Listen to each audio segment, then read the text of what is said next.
suis là plutôt en qualité de discutante, même si j'ai pas mal de proximité avec plusieurs des acteurs qui sont présents. Je suis membre du conseil d'administration de la Fondation Daniel Mitterrand, et puis je suis aussi membre de l'atelier paysan,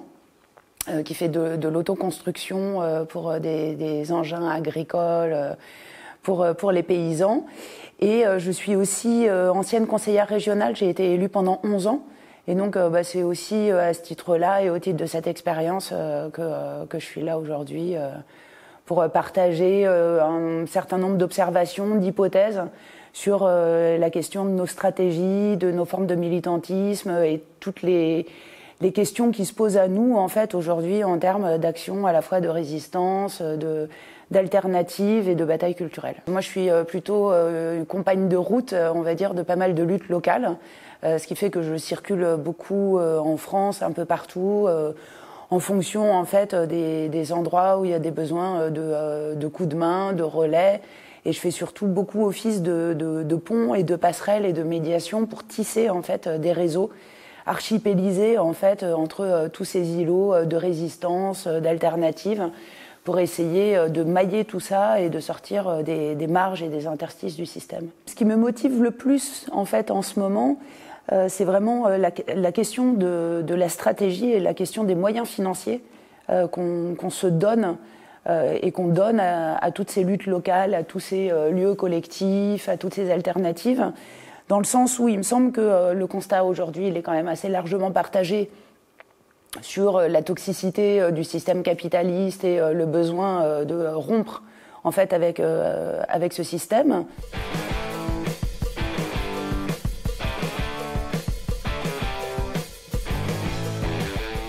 La difficulté qu'on a, c'est vraiment la stratégie, c'est-à-dire comment en fait on se met en capacité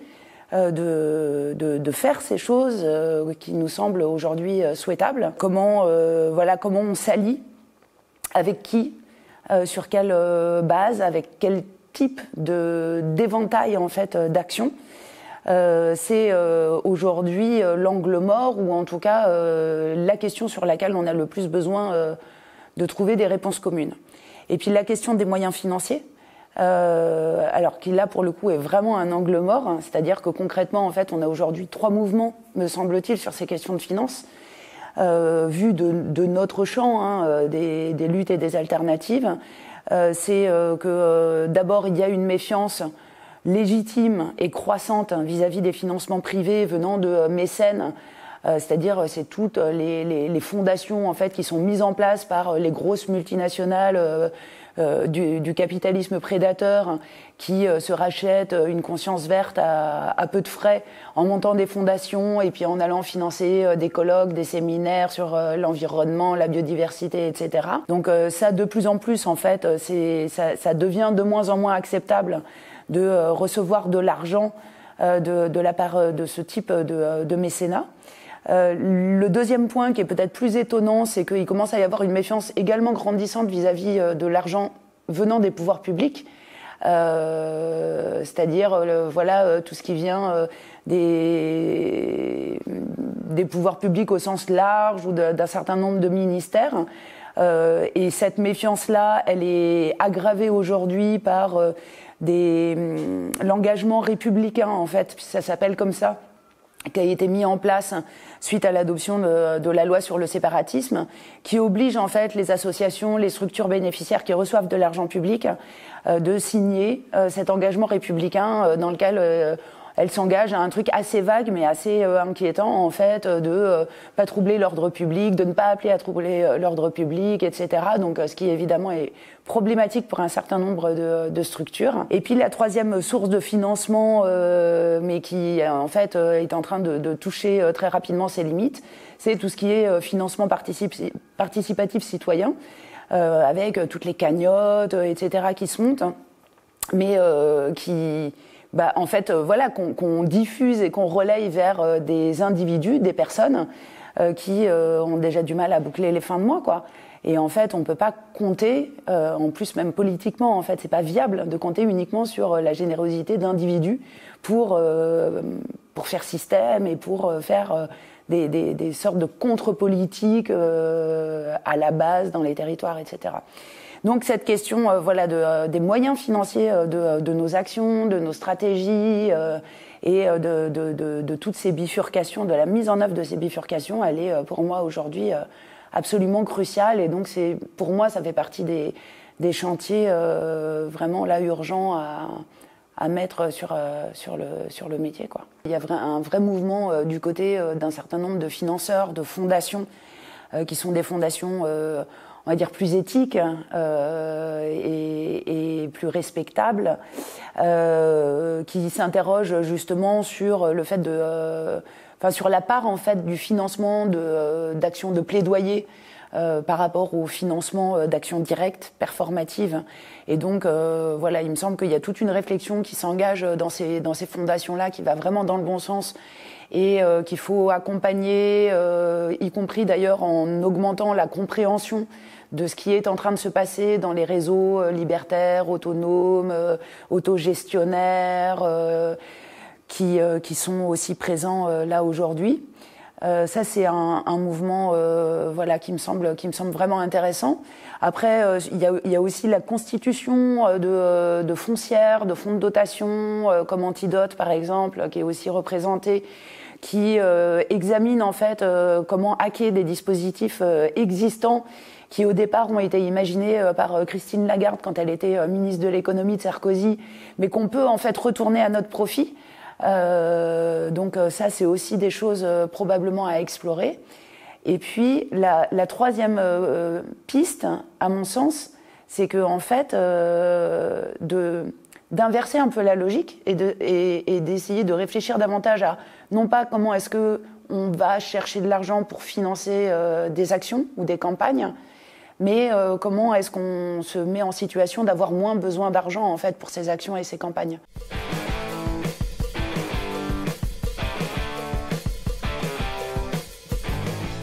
Je formule quelques hypothèses en fait sur les limites auxquelles on se heurte aujourd'hui par rapport au militantisme traditionnel. Et on l'a vu ces derniers temps, on l'a vu dans le mouvement contre la réforme des retraites, on l'a vu au moment des Gilets jaunes,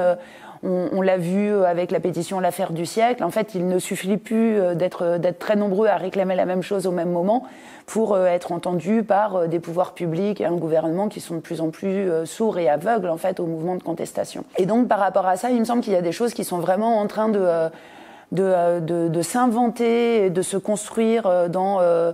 dans tous ces mouvements alternatifs qui fourmillent depuis quelques années, et avec l'idée que si on trouve les bons points névralgiques, ça finit par produire un effet global, d'une part, et puis d'autre part, en allant explorer peut-être un champ qui n'est pas le champ justement de l'action revendicative, c'est-à-dire des actions en fait qui sont des actions performatives, des actions directes, et ça va des actions d'occupation qui paralyse une activité polluante. C'est la question des désarmements des méga-bassines, par exemple, qui ont un effet immédiat. Mais c'est aussi les plantations d'arbres fruitiers qui ont là aussi un effet immédiat en termes d'îlots de fraîcheur, de refuges de biodiversité, même d'alimentation. Donc voilà, c'est tout ce champ en fait de l'action performative qui, à mon avis, élargit notre horizon et notre palette et même notre manière d'envisager la question du militantisme en délaissant peut-être un petit peu le champ revendicatif, sans le délaisser totalement, mais en allant davantage sur le fait de faire davantage que de demander, en fait.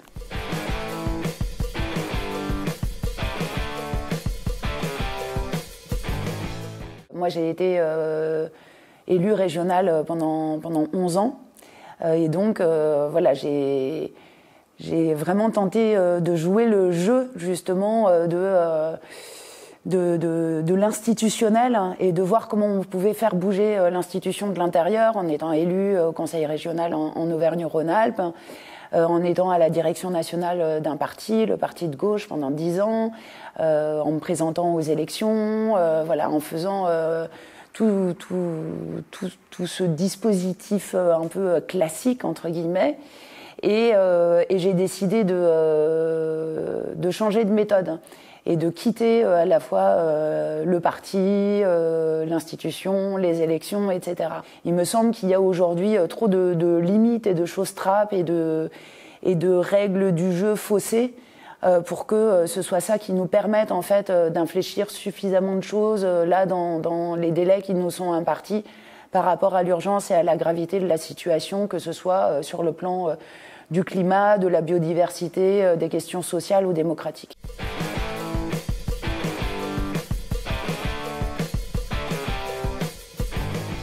Sur la question locale, moi je pense qu'aujourd'hui on peut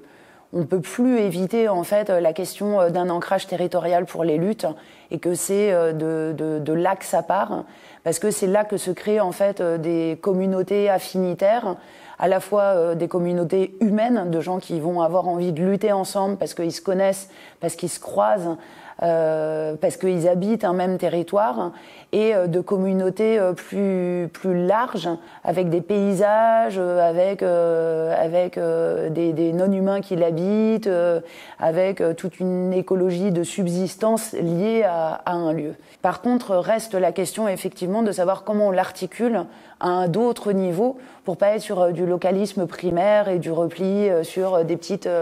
cellules qui s'imagineraient autosuffisantes, ce qui à mon avis est une illusion, et notamment quand on pense à la question du dérèglement climatique, ça paraît assez évident en fait qu'il n'y a pas de barrières qui se font à l'échelle d'un territoire. Et pour ça,